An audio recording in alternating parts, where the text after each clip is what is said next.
Hey, welcome to Willie again. Today we're gonna plant some pumpkins, some squash, because we're in June, end of June, July. There's not much we can do to plant, so I got the mound. One of those Permaculture mounds has been breaking down for a while. I think that it's ready to plant. My son's been bothering me. He wants to start planting the pumpkins for Halloween. We start doing them now. We might have some big pumpkins.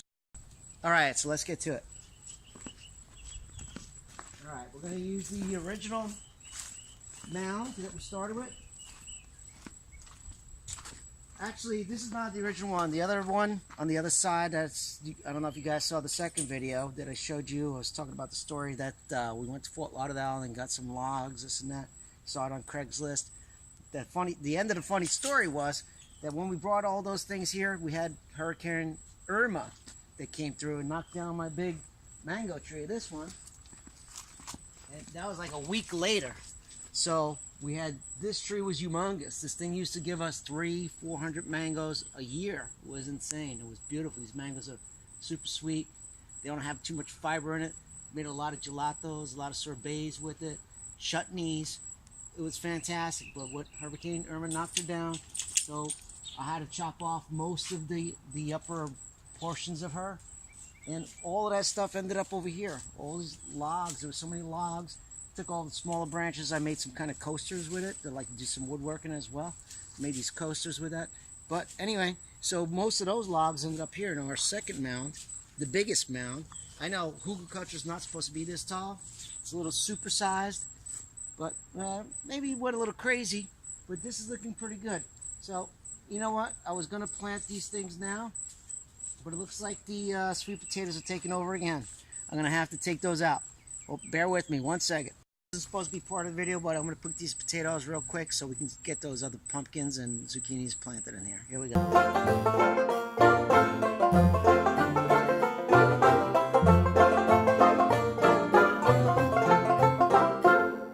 Got it cleared of all those sweet potato vines. Tested it out. It seems like this pretty decent amount of compost on top. It's been breaking down for a while. I didn't want to disturb the carrots that are growing there. They just popped up. What I'm going to do is start planting some zucchini and some pumpkins. They grow good. Squashes, all this squash, pumpkins, that family, they always go good on a mound. So this is perfect for it. All right, so what we're going to do is just put them in there. So we're going to put some of these organic jack-o'-lantern pumpkins. Just got a big box store. Nothing big deal. This is, I tell you, this is not like, you know, something that's very complicated. This is basically just planted seeds, all one big cycle. Nature is like that. It's a big circle. You know, you start with something, you eat it, comes back out, you recycle, you do it again. So I'm going to go around the other side so you can see a little better how we plant it in there.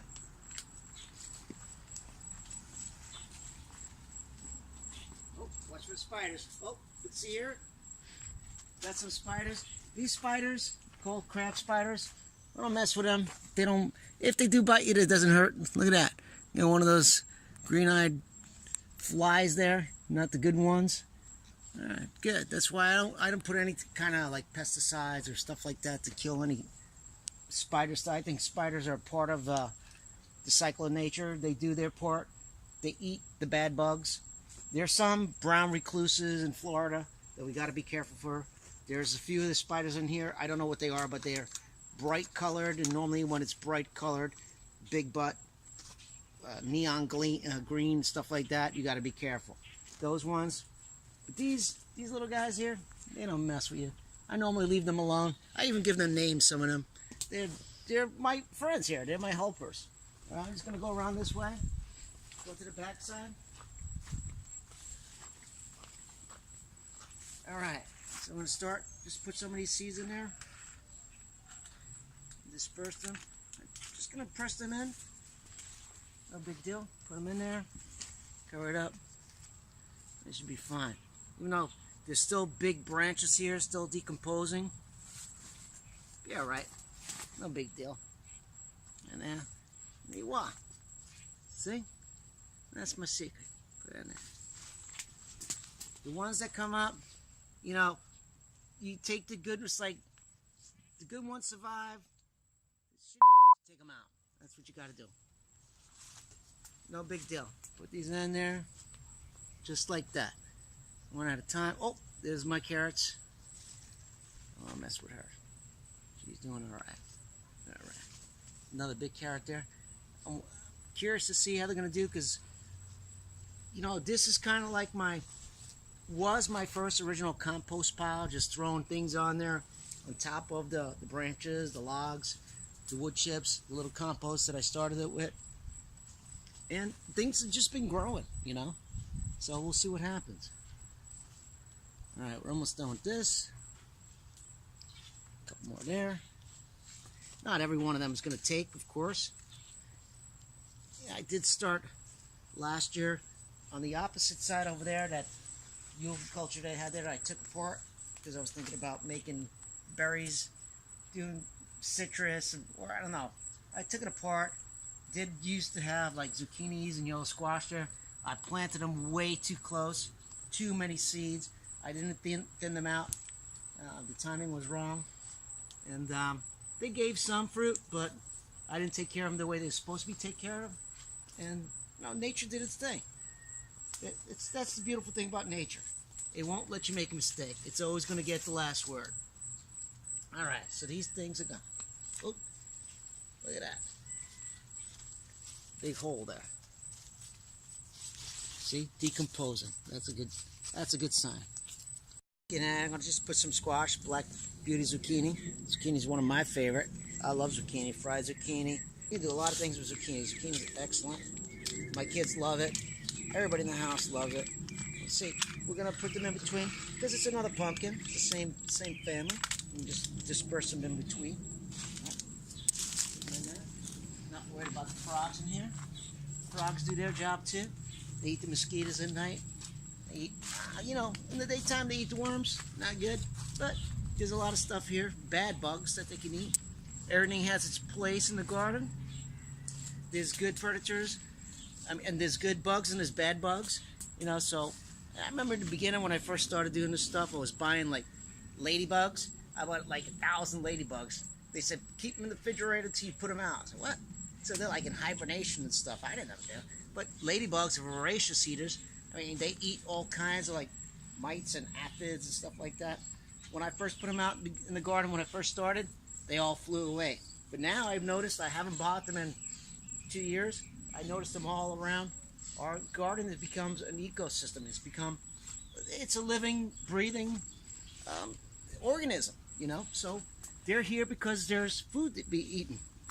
Just like, you know, the frogs are here, do their part. So everything has its place. I know I'm planting a lot of seeds here for this one mound, but we'll thin them out. We'll do it the right way this time. Let me go back around the other way. Plant some on that side.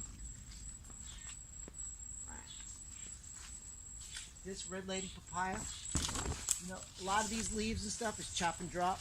I haven't talked about that yet, but that's part of the permaculture idea. A lot of the leaves and stuff drop down and it recycles. It becomes part of the forest. That becomes part of the compost, part of the energy. Just like us. We eat something, it comes back out the other side, we're recycling. You know, and that's good stuff. This stuff, everything has its place in nature. All right, we'll get these in there. And we'll see what's going to happen. Actually, I should cover this more with some wood chips. I got a couple more pots over there of barrels. Trying to get some more. This website called Wood Chip Drop. You know, what you sign up and they'll bring you wood chips when they have them for free. So far, I've been on there for over a year. I haven't got anything. You know, it's one of those things for free. You can offer to give them money. I've offered to give them $80 each one, the maximum. I haven't got anything yet. We'll see what happens. All right. So, oh, look at that carrot. That's going to be a beauty. All right. That's carrot top. Oh, see how it's decomposing? This was solid. Now it's starting to decompose. mean, there's all kinds of critters in here. There's all kinds of worms. There's all kinds of stuff eating it up, breaking it down, making rich compost. That's what we want. And that's the whole idea. The whole idea is it takes care of itself. You know, that's all part of the cycle here, the ecosystem. It's all about, we're all part, us humans actually are part of this cycle. We think, some tend to think that we are not, but we are. We are part of Mother Nature. Mother Nature's all powering. I mean, a lot of this stuff is, you take these leaves, it's chop and drop. I mean, you chop it up, drop it, give it back. Give it back. This is power for the plant. I mean, we cannot be greedy. Some of the fruits, we got a lot of fruits, like tomatoes. Last season, we had so many tomatoes. Leave some for the birds. Leave some for the animals here. Give it some of them back to the plants. That's what they want. I mean, everything goes recycled. Everything's recycled. Everything is part of the master plan. So what I like to do is when I have time, I go around, take off this stuff. This is not trash. This is part composting. This is part of the plant. Plant regenerates itself, just like us. Look at us. You know, they said human body, every 7 years you got all brand new body, you know, just like plants too. And they need this stuff to grow.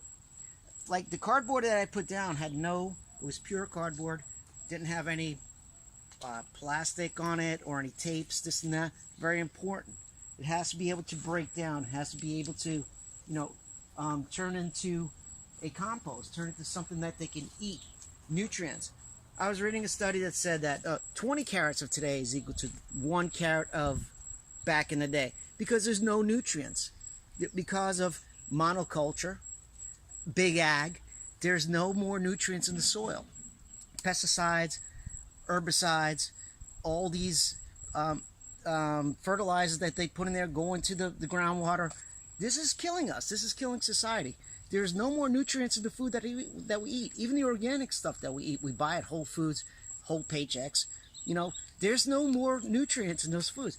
That's why I think it's very important. I've been doing a lot of studying, because when a major sickness hits home, you start reading a lot. You start understanding. And it all fell into what I've been doing here. And I believe that is true. So this is part of what I do. Even being a hobby, it's actually a way of life. Major reason why we're having all these sicknesses. 50 years ago, it wasn't as much. It's exponentially increasing. Now they say 2 in 1. 2 in 1 person. 2 in 1. 1 in 2 people will have some kind of major disease. That was like cancer, for example, 70 years ago was a rarity. It was like something like, wow, they didn't know what it is. But now it's like everybody has cancer. You know what I mean? This moringa, supposedly is supposed to cure cancer. It's a chop and drop tree as well. And like I told you guys, you can make tea with this.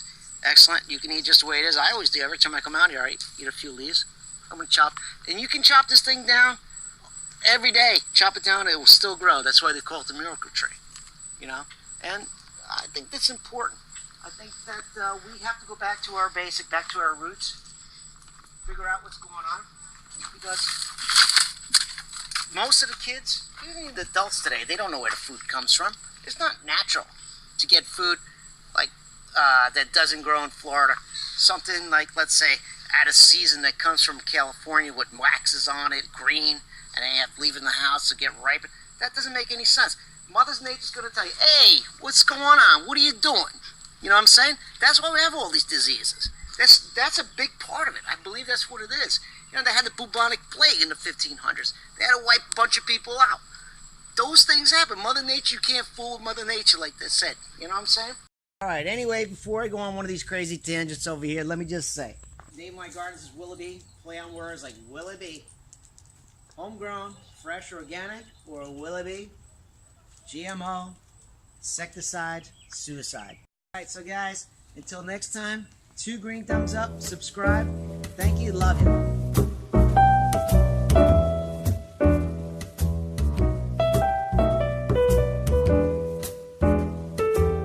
Some of the potatoes that we got after hours yesterday, after the film was off. I'm gonna wash them really good.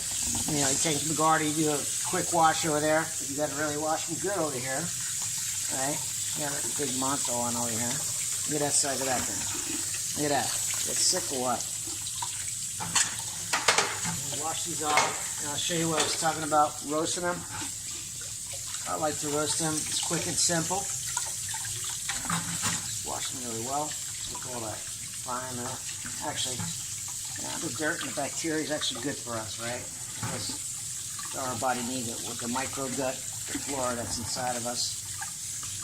All the stuff that's out there is good for us. All right, take this out. Use this bowl again. I told you guys, gardening is one of my hobbies. I actually was a chef for many years. That is how I, make my living. Now, actually, I have a butcher shop, believe it or not.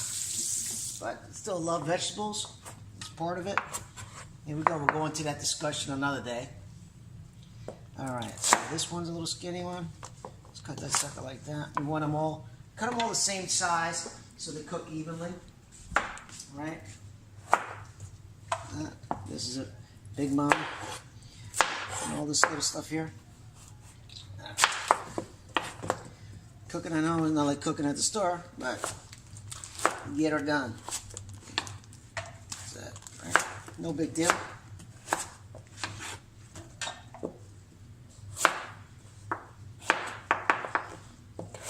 These potatoes are nice and fresh. You can actually feel it when you're cutting them.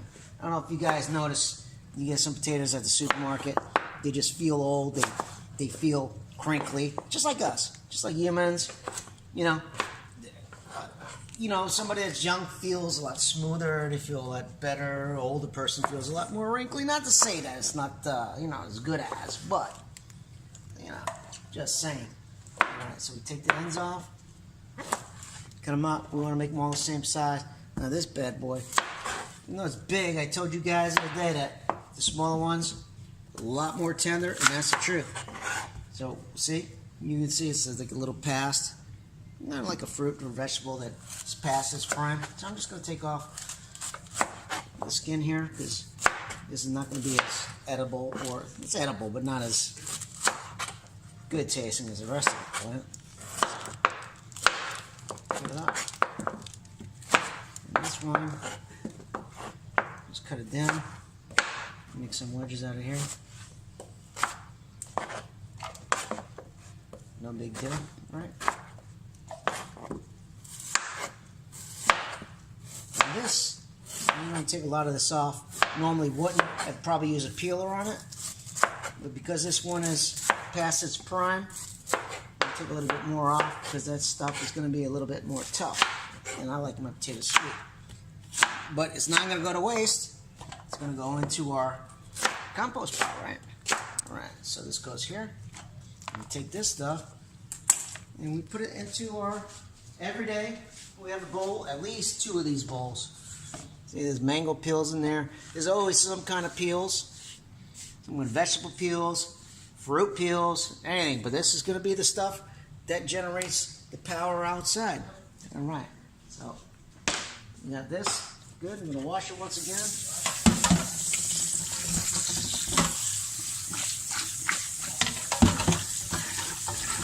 Again, cooking is like gardening. It's not rocket science. No big deal. Simple is the best. In my book, I've been cooking for, what am I, 50 years old? Started in the business when I was 8. Parents had delis. Restaurant when I was 12.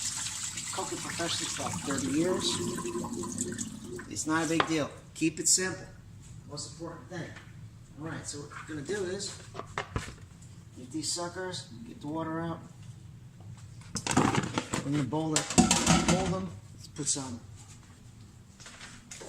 organic virgin olive oil. Right? A little bit on there. A little Himalayan salt. You need to get a good salt. You can't get one of those iodized salt. You need to have a really good salt. Salt has the minerals. Like the Himalayans, the ones that come from the mountains still have the minerals in them. Let me turn this down a little bit. I get a little juca going over here. Still have to find a plant to grow here. All right, so you got to get some good salt, put it on there, some gray salt, Himalayan salt's always good. black pepper. This one I actually got from Brazil. The stuff they have here is not that potent, not that good. You know, I'm not a big believer in cracking it when you use it. If you got good stuff, you start with good stuff, it's going to end up with good stuff. Some organic garlic. And that's it. That's my secret. All right, mix it up a little bit.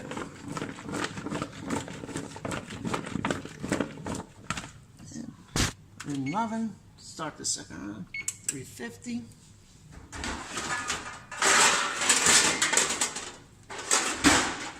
Put it in a non-stick pan. And there you are. No big a deal. Wait, look at this. This is my sister-in-law, the one that gave me the cashews. She's Brazilian, but of course, my wife's sister. She gave me this. It's called siriguela from Brazil. As far as I can discern, it's called wampi. It comes from Asia, Southeast Asia. It's got a little fruit. They're either yellowish or red, kind of tart, almost like a in between like the lime and lemon, and I don't know, a little different. It's more pit than fruit, but I'm going to try and plant it anyway. And this side, some of the mangoes that we've been getting, we got a little mango tree. These mangoes are excellent. These mangoes actually are coming from my neighbor. He doesn't take care of his tree, but they're falling over our side. So we get them. Not that great. I don't know which variety they are. People that come here, the Brazilians, they say it's called manga de espada, which means like spade. I'm not sure. But these are flavorful. These are okay. They're not that bad. This is one of our first avocados. All right, let's get back to cooking.